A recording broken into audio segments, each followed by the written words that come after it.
Hi, everybody. Welcome to Rewind and Reflect, where we believe in the universal truth that nothing happens by mistake or coincidence.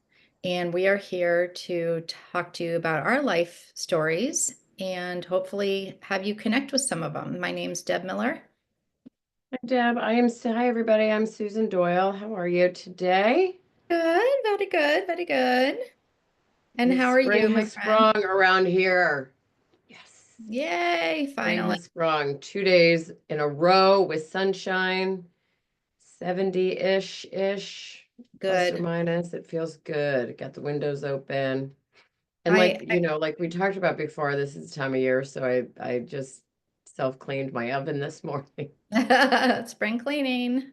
Spring cleaning. It feels so good to just shed everything. At So, everything and um, start anew. I yeah, talked to a friend of mine who I knew in Connecticut. She is a masseuse, and she, oh my gosh, was the best masseuse I've ever gone to. Not only does she know what she's doing, but the environment that she creates around you is so moving. And she just is one of those people that she, her hands are so healing. Anyways, she just left her home in Connecticut. Her and her husband sold it and they moved to Port Charlotte, which is about an hour from here.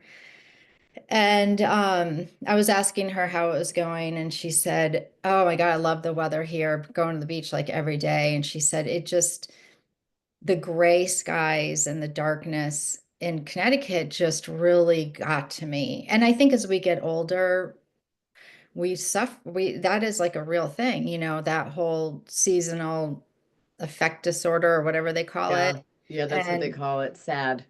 yeah, sad. I think the older we get, it really does a number on us. And Hmm. so, when you're here in Florida, it's like there's a lot of sunshine. So I forget what it's like to be in that mood when there's, 8, 9, 10, 11 days of gray, no Yeah. sunshine. That's So really does messed the up. the desire to because the sun so around here, I'm going to give you an example. When the sun's out, I literally feel like that kid on summer break. Like Yeah, I can't be inside. I got to be out, you know what I'm saying? And absolutely. and then, it's been a long time since I've been a student and was able, so I feel this pull to the Yeah, outside just because I know that the sun doesn't last as yeah, long. Does that feeling kind of go away in Florida when the it sun's out all the does. time? Do you sort of take it, you can sort of take it for granted? Absolutely. Well, Yeah. it's like, okay, it's a beautiful day. I should go outside, but it's gonna be like this tomorrow, so I'll do it tomorrow. Like I'll go to the beach or whatever. Yeah. And it gets really hot here. So it's like we don't spend that much time outside during the heated months. But like my son, Hmm. sure, oh, he can't stand the heat. He cannot stand it. So he gets very cranky. Like the way that we get cranky when it's gray out for too long, he gets Yeah. cranky when it's too hot. And I understand because Yeah. walking around, with a 30-pound um, prosthetic Gets a leg, little sweaty and and yucky then and it starts heavy to, and yeah, and then you can't yeah. walk right. And so, but anyways, there's no perfect place, I don't think. Maybe there I, is. My perfect place would be a 75 sunny place. Southern California. Yeah, but then you got the earthquakes and the mudslides. I don't know. Yeah. And the So, fires now. So yeah. yeah, exactly. Yeah. My husband is not a huge fan of the hot weather, but he works outside in it, so I get that. Like Yeah, he does not feel this pull to go yeah, to the beach in the summer and all these things because he's outside all the time. But this how I had did not have central air growing up, but we had central air in the house that I raised my kids in, and in this one, and this is the first house he has ever experienced central air. And oh my he's gosh, like, he goes, he just is in hog heaven. I He bet. walks in and he's like, oh my God, this is the best invention on the I know planet. it really is. It really Uh, is. Oh boy.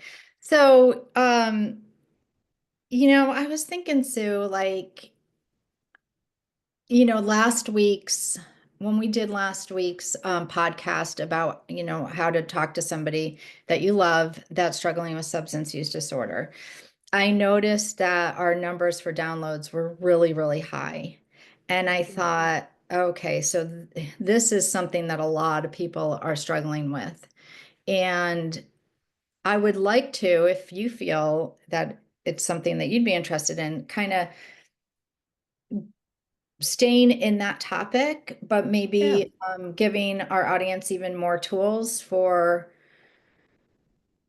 for sure. I helping mean, people. yeah, staying in that lane is great. And you know, I think I had texted you sort of in the middle of the week, maybe. And, I think listen, it's not easy to approach any type of subject like that or anything that you're not comfortable with, right? So yeah, I mean, I think we can talk. I mean, it's a hard conversation to Yeah, have. yeah. So, you were thoughtful enough and to kind of give us like an overview of like the top 5 things kind of situation that we talked about last week. But how do you have that hard conversation? I think I have never had to have that a conversation with somebody around addiction, Yeah. but I do, I've had to have hard conversations, right? I Oh, mean, sure. first of all, like, Yeah. getting divorced is not an easy conversation to have, right? Um, so, and there's some things clearly in my previous life, Hmm. anything 15 years or farther out, I could have done better, right? I think one of the biggest mistakes that I have made in the past is making a hard conversation, two things. One about myself and two about sort of hanging the result on the effectiveness of the conversation. Hmm. And what I mean by that is going into the conversation, either expecting it to go a certain way. And if it doesn't go that exact way, I feel like I failed or the conversation wasn't worth having, or having an expectation that it's going to land with the other person exactly the way that I want it to land. Hmm. So like, how would you start? So those things taken into account, right? You're having a conversation or you're broaching the subject of unhealthy relationships with drugs or alcohol or full-blown addiction. I mean, how do you start that that really hard conversation without it being about you or the Yeah. person speaking, or, you know, more importantly, not hold, like, as soon as you have that conversation, you want that person to say, you know what, you're right, I'm going to get help. Yeah. What do you Which would do? be, that would be Like almost incredible. never, right? Yeah. Well, again, like, so I'm not a professional therapist. I am simply a woman who is in long-term recovery from substance use disorder. And I work with a lot of women who are trying to get clean and sober. So when I share this information, it's important for everybody to know that it's just, these are my own tools that I use. They might not work for everybody. And again, it's always good to have a professional in your corner, but if you don't, or if you, whatever, if I can help, then this is what I'm going to do. So I think I just the thought of sitting down and having somebody say, we need to sit down and have a conversation. I've been on the receiving end of that so many times that it gets me anxious just thinking about it right now. Yeah, Like, we need to talk. I hate I hate that so much because I immediately go back to, oh shit, what have I done? Now, it's been years since I've done anything, that I'm gonna get in trouble for, but you can't help but go back to a painful time when somebody Of sits down and course. says like, hey, we need to have a conversation. It never goes well when we start those words. So what I have done in the past and what I like to do is make it into a conversation where you are talking to a loved one and you might say something like this. Hey, I'd like to get your perspective on something. Okay, what's that? Well, from where I'm sitting, I'm feeling like there you might be struggling with this, you might be struggling with a dependency to alcohol. I've noticed that you've been drinking a little bit more and that it's affecting this, that, the other. And I just like to hear your side of that. What's going on? Just something that is very gentle, because when you talk to somebody and you say, hey, we need to have a conversation, it doesn't matter if I might be saying, we need to have a conversation. And in my mind, I'm thinking, I'm going to give them $500,000. Like, and that's what the conversation is about, right? It doesn't matter when you say that to somebody, they're going to show up defensive and ready to like protect their addiction, not even knowing what you're about to say to them. So you have to take that in mind. And when you get in a defensive state like that, you're not hearing anything that that person is saying to you. So immediately, if you were to come to me, Sue, and say, hey, we need to have a conversation, I'd be like, okay, my walls are going up, my defenses are Mm-hmm. taking place, and all I'm going to do is figure out a way to respond to what you're saying to me. I'm not going to hear what you have to say unless you tell me you're giving me $500,000. And then I'll be like, oh, that's great. Thank you very much. But most of the time when somebody is sitting down to have a conversation with you, it's because there's something going on that they're concerned about. And as an addict, you protect your drug of choice. I mean, you protect that addiction so much because it's such a part of you. And in your mind, you need that drug, you need that drink, you need that substance to survive. And if somebody's going to, take that away from you, you literally feel like you're going to be underwater and not be able to breathe. So you're going to fight for it. You're going to say, that's nonsense, that's bullshit. I don't have a problem. I didn't drink all that. You're going to make up every excuse in the world, okay? And that's okay. They're going to make up every excuse, and that's okay.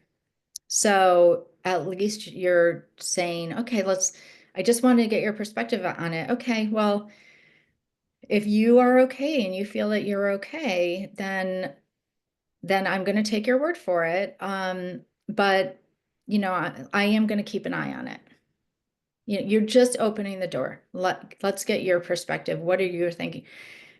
They're going to defend it, but they know now that the covers are being pulled and they're being Mm-hmm. exposed. Mm-hmm. Okay. So now they're going to be really watching what you're watching and seeing, trying to hide it more, but you've got to be one step ahead of them and really not say anything, but just casually observe. And then when the time comes, the next conversation may be something as simple as, I just want you to know that when you're ready to get help, I'm here for you and we're going to do it together. You're not alone. And what you might get back is, I don't need help. I told you I'm fine. I'm fine. I'm fine. Okay. So you're planting those seeds. Mm-hmm. Okay. And then comes the time when it's clear that something needs to be done. And that is when you give them a choice. What would be better for you? If we start in an outpatient and get therapy and you go to an outpatient program, or maybe you go to detox and a 30-day program, what would be better for you? They're going to be like, neither one. I'm fine. I'm fine. I'm fine. But you keep on encouraging them not in a forceful way, because when somebody's forceful with you, again, it's like you just don't hear a word that they say. You get defensive because you're shining the light on all of the things that they're trying to hide. And Right. you're exposing them, and that is so uncomfortable.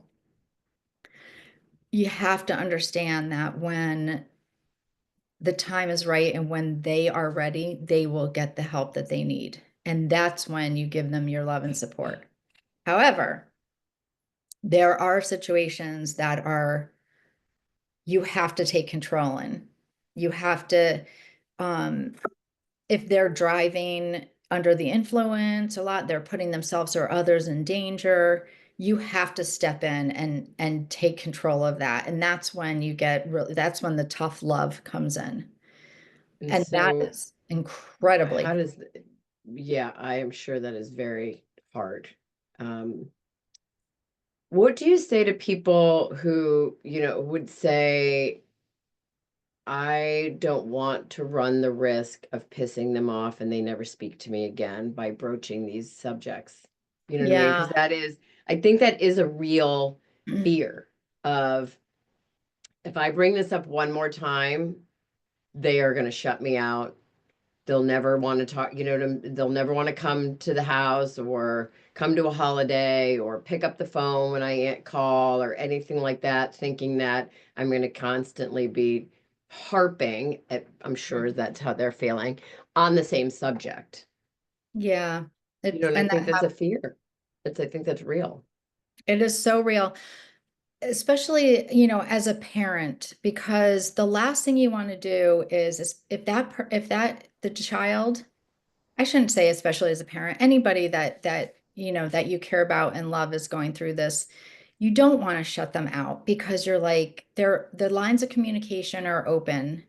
And if I pressure them to do something and then they Hmm. completely shut me out, not only I'm going to be missing that person in my life, but the chances of them sharing anything with me, they've lost trust or whatever. But this Right. is what you really need to understand is that you'll never be able to control or change the way somebody perceives you. You Agreed.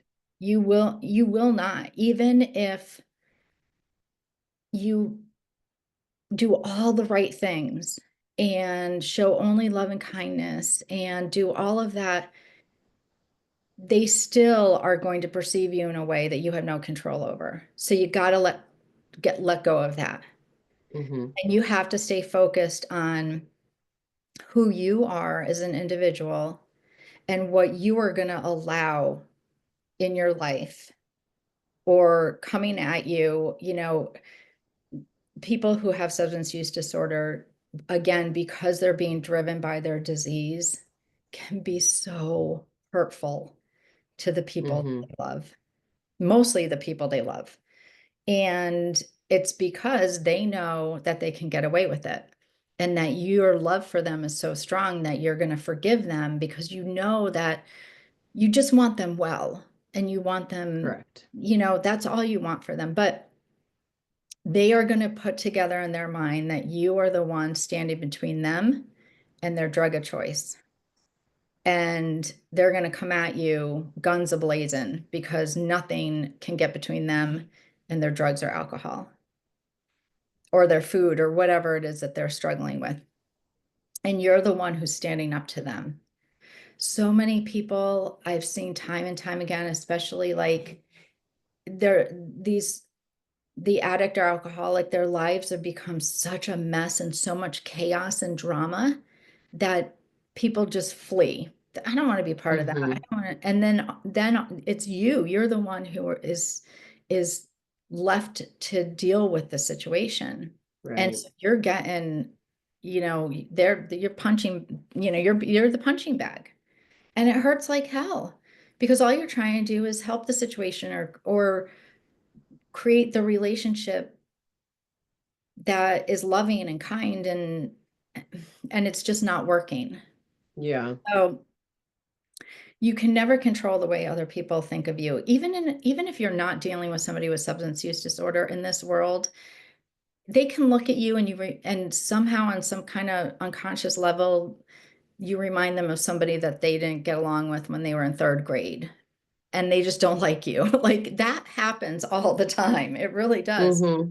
And or you're looking at somebody who kind of has this struggles with the same defects that you do, and you don't want to look at your Yeah. own. And so you look at them and you look down on them. It just Yeah, happens. well, it's funny, a couple of things come to mind. Like if my mom says certain words put together, I am locked and like I am already locked and loaded. Like, oh God, she's gonna give me an unsolicited opinion about something, yes, I get that. Number two is when you were talking, I was thinking back when I had my studio, I did have to have a very difficult conversation with first a mom, then the dad, about a girl who clearly had an eating disorder and an exercise disorder, clearly. And I just didn't think, I wanted to make sure that her parents knew. Hmm. Yeah. And, I wanted, on some level, I wanted them to know that I knew what was going on, and I didn't really want to encourage the behavior by having her come in or participate in classes or anything like that. Because back then I equated like her being there or participating in group exercise classes like I was condoning it, I Right. think. So I kind of made it about myself, which was not right. Long story short, I did end up calling the mother. I was like, I mean, I nearly shit myself when I had to talk to the father because he was a very intimidating man, I right? remember you told me this. Yeah. So I talked to the mother, and she basically said, yes, we know. We have no idea what to do, but at least we know that she's somewhere, that she's not gonna like die on the side of the road Yeah. running or biking, and that if something happens, somebody's, there. And, I guess obviously the mother talked to the father. The father called me and he's like, how did you know? And I said to him, like, how did you not? I mean, look Yeah. at her, Yeah. and but I think one of my, and I did actually talk to the girl, and I just said, listen, like, I understand what's going on. I get it, Yeah. you know, and I'm here for you. Um, but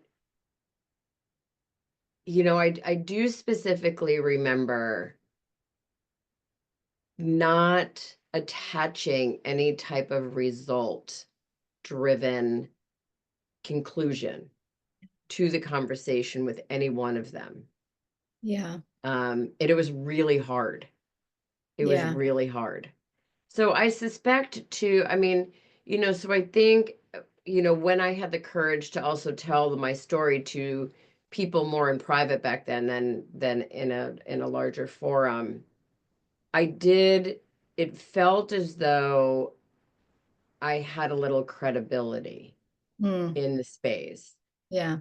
What about you? Like, when you have those hard conversations with people based on your story and your journey, you know, do you feel like you have a little bit more credibility, or it's really not about that? Um, I feel like I don't know about credibility, but I have a lot of experience in it. Mm-hmm. Yeah, maybe that's a better word than credibility. Yeah. I don't to think about having credibility and like I think about all credit, like all the little letters that come after people's names when they go through Yeah. all it, and that's not, it's like no, I don't know. I am a published author, so people tend to say, well, she knows something, and I again, it's just from my own Yeah, experiences. but you also have 20 years of sobriety under your belt, as clean and sober under your belt. So to Right. me, that's credibility. To me, it's you have walked through the trenches yourself Yeah. and have kind of come up with tools, so I believe as we get older, we start to create an arsenal of tools, Mm, right? And so you have a pretty robust,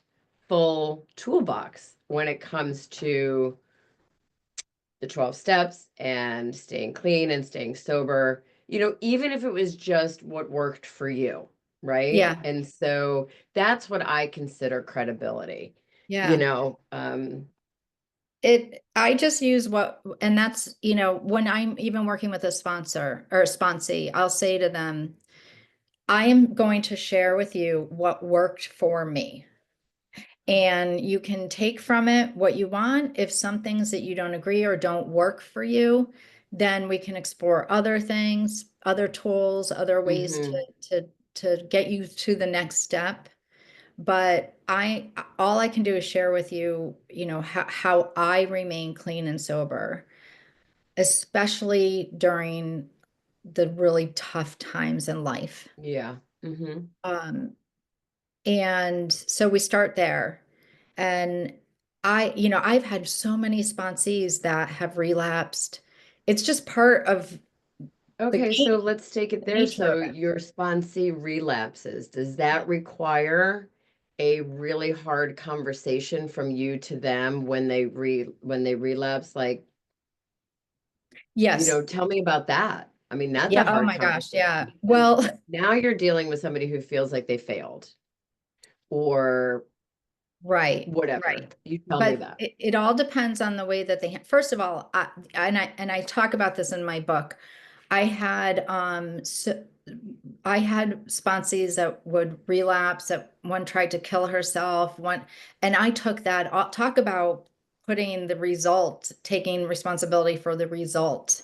I took such responsibility for that. I was like, oh my God, I can't do this. I don't know what I'm doing. It's not working. They're relapsing. This one tried to kill herself. Like, I took that on in such a heavy way that it nearly brought me down. It nearly ruined my sobriety and recovery. And I had to learn to disconnect from that because everybody goes on their own journey. Hmm. Everybody is their experience and their suffering is different than mine would ever be. We are 100% our own human beings, so we'll never have the same experience as another human being. So I had to really wrap my head around that and say, all I can do again is show them the way that I stayed sober. It might not work for them. And clearly it wasn't because they were relapsing. And my sponsor at the time, Kristen, said to me, um, I said, I don't want to do this anymore. I feel like I'm taking these people's lives in my hand and I'm failing them. And she was very strict with me and said, part of the 12 steps is being of service to others.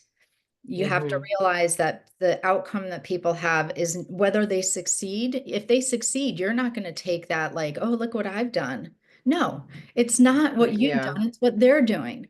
So if they relapse, it's also what they're doing or not doing. It has nothing to do with you. You have to stay steady as that. You have to stay as firmly planted as an oak tree so that they always know where you are. If they decide to go off, in their own direction, they come back to you if they want to. Now, a lot of sponsees will relapse and just go completely dark. Like, I won't hear from them, I won't be able to find them, and they're out and gone, and you just never hear from them again. Others, they'll say, oh, I had a slip last weekend. And so we're like, okay, well, let's just start over then and tell me what happened and let's see where you were triggered and and a lot of times it's like I was completely fine. I was in a good space in my head. I was fine. Nothing happened. I just went to lunch and said, I'm going to have a glass of wine. And sometimes it's that tricky that it just Right. sneaks up on you. You don't need a reason to relapse. So I talk to them about it, and we'll either start over and do the first step, which is the most important, or they'll say, I'm not ready, this isn't for me, I need to, they just want to stay in their world of drinking, and that's fine. I can't control any of them. Over the course of time, do the conversations get any easier? Or are they still hard? You mean when somebody relapses? Any of it, Oh, sitting beginning, down. Oh, it gets much relapsing, easier. It gets much easier because you start to see a pattern of the disease itself takes form, right? and you Mm-hmm. start to know what people are how they're going to respond to something that you say, and how you will respond to that. And so it does Right. get more and more comfortable. However, it's just so difficult when there's somebody that's so close to you and you know that they need help, and but they are just denying, denying, denying, and you're Mm-hmm. the one who's suffering for it. They're not. They're out there having the time of their life. They are blowing off work and getting drunk and high, and so, and you see their world just coming apart. Yeah. Have no desire to jump off of that craziness, that roller coaster. They're having the time of their life, and you're seeing their life come. They are literally Yeah. spiraling, and you see Yeah. it, and there's nothing you can do about it. And that is so painful. And not only that, but they're coming at you like you're the problem. Yeah. I think It's that's the hardest thing too, is you have to be prior to the difficult conversation, whatever it is, um, you have to be ready to be the bad guy, to yeah, be the problem yourself, to having it be your fault. Any of that is, that's a preparatory environment that is very, I think, in for me anyway, is a constant reminder of, okay, like I may get some backlash here. I yeah, may get attacked here. I may get blamed for all of this person's problems. Or this is also a big one. If only you did this, I yeah. wouldn't be doing this kind of thing. And so I think it's super important for people to remember that, again, this tough conversation needs to be had. The person is picking up some of it, whether they verbalize that or indicate that at that moment. um it's something that needs to be done. And you brought up a really good point a few minutes ago, which just really landed with me, and it's so true, is if the conversation goes great and the person succeeds in whatever they need, whatever type of behavior they need to shed, change, or, alter, you don't go around town pounding your chest saying, "Look what I did." Correct? You push them out there and you say, "Oh my God, I'm super proud of this person, the steps that they blah blah blah."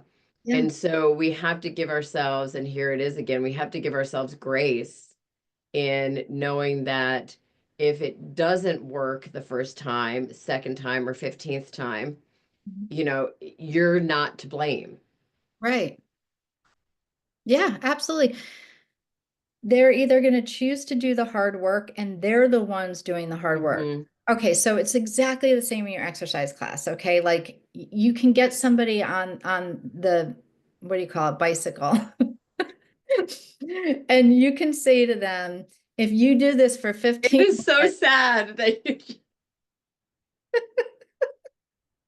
you I you could, had to rack your brain for a piece of exercise equipment. I did. Okay, I go. did, but I found it. If you're on the bike, you can say to them, if you do this for 15 minutes every day, now give me some grace here, okay? Because I'm going to say something that is probably not right. But you can build muscle in your leg, somewhere in your leg, right? So, and you know that that's going to happen. You know that if they take 15 minutes a day on that exercise bike, they're going to grow muscle in their calf, Hmm. let's just say, Hmm. okay? And 15 minutes every day. And then all of a sudden they're like, look at my calf muscles. And you're like, oh my God, you did the work. That's amazing. And they're like so happy and they see the results. It's the same way if you say, if you do this for 15 minutes and they decide not to do it, Correct. you Correct. can tell them how their life is going to improve if they do X, Y, Z. But if they don't But do that like you, work, very early on, I was like, what did I say wrong or what did I do wrong that it didn't land with this person that they are not on this bike 15 minutes every yeah, day? And then you, over the course of time, when you expand your toolbox, you come to this place where, it's very it's so simple in the sense that you can lead a horse to water, but you can't make them drink, right? You absolutely. can uh listen, the entire world would be sober if you could get people sober for them. The Right. whole entire world would be thin, in shape, healthy. I Yeah. don't want to say thin, in shape, healthy with, great cholesterol, blood pressure, and muscle mass. If every single exercise instructor or trainer out there could do it for their clients, we would Right. also be very rich, right? So, it's That's why yeah, it's one of those things that, you have to but learn it to is a hard conversation. disconnect. So here's the thing, the person who doesn't do the 15 minutes a day on a bike will come to you in a month or 2 months and say, this isn't working.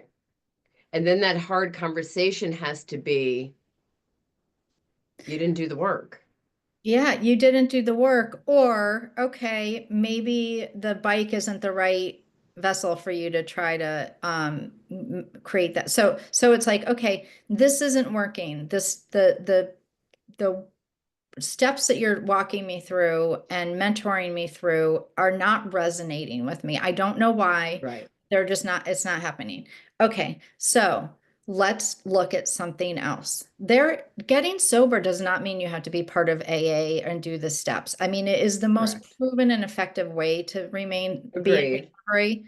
But some people they don't connect with it, and that's okay. They need growth elsewhere. So let's find that for you. Hmm. Let's go, let's see if it's more of a spiritual thing or more maybe doing meditation in the outside helps, and or maybe working with a spiritual advisor or going to church. I don't know, whatever. But there's different ways that people Right. can find sobriety. I will say, though, that, you know, people turn to drugs and alcohol, A, because they have, either a mental health disorder that they're self-numbing, or they have trauma or incidents from the past that they have to bring up and deal with, or else they're going to keep on numbing themselves to it. And sometimes it's not past trauma. Sometimes it's just I don't know how to communicate what I need, what I want, what I'm feeling. I don't know how to communicate that. So instead of trying to talk through it, I'm just going to numb myself and ignore it. Whatever you're trying to escape something. And until you figure out what Hmm. that is, then you're never going to be able to deal with it. And parents look at their children and they're like, but they had a perfect upbringing and they had this and that and the other thing. And yeah, it has nothing to do with you. Right. It has nothing to do with you. They could have, started drinking and at a party in high school like every other kid does, and they just have something chemically in them. And what happens is they learn over time to self-medicate with that rather because we all Right. come across issues that we have to deal with as we Right. grow up.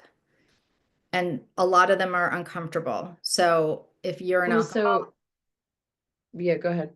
if you're an alcoholic, you learn to drink to suppress those or to use drug to suppress those. And that just becomes your tool. It becomes your tool to get through life. Sometimes, this just sort of popped into my head. Oftentimes, the hardest conversation, as you're bringing up things that make us, things, the trajectory, so to speak. Oftentimes the hardest conversation you need to have is with yourself and say, what am I covering up? What Yeah. am I, what am I drinking or drugging at? What am I used to say to this woman, what do because she was running like crazy. I'm like, what are you running away from? Yeah. Like, What are what you are we running? running away from?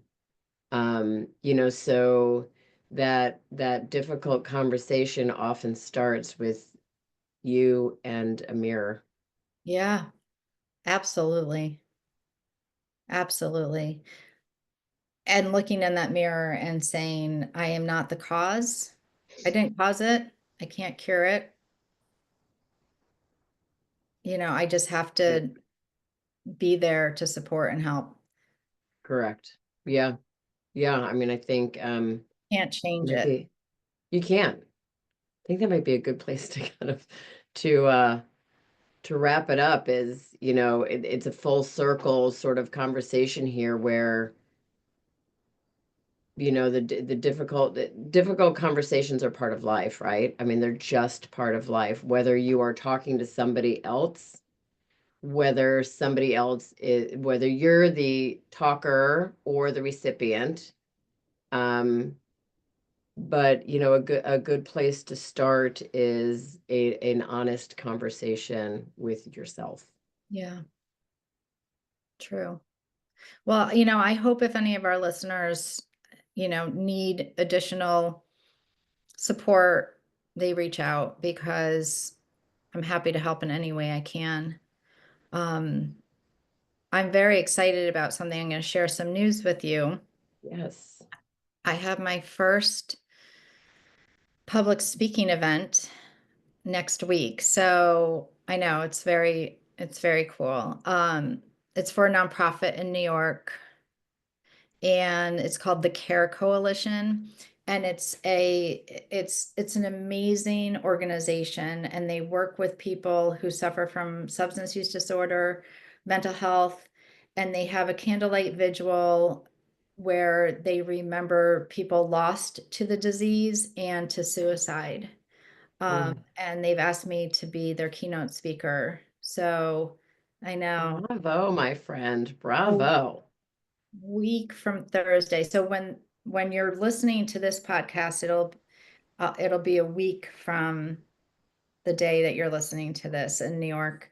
And anyways, I'm posting it on my social network, and I just think, it's a really good cause if anybody feels it in their heart to donate some money to them or send some good thoughts, prayers, whatever it Hmm. may be, to the families that show up at these events that have lost somebody. It's called the Care Coalition. I Um, love this for you. So proud of you. I love this yeah, for you. It's thanks. awesome. It's awesome. Yeah, I'm really looking forward to it. So anyways, I really hope that somebody got something out of this podcast, and Yeah, me we are, too. And we always love to hear from people. Rewind and reflect with us at gmail.com, or you can, message myself or Deb on social media. Um, yeah, yes. until next Namaste. time. Love Love you you. all. Talk to you later. Okay, bye. Bye.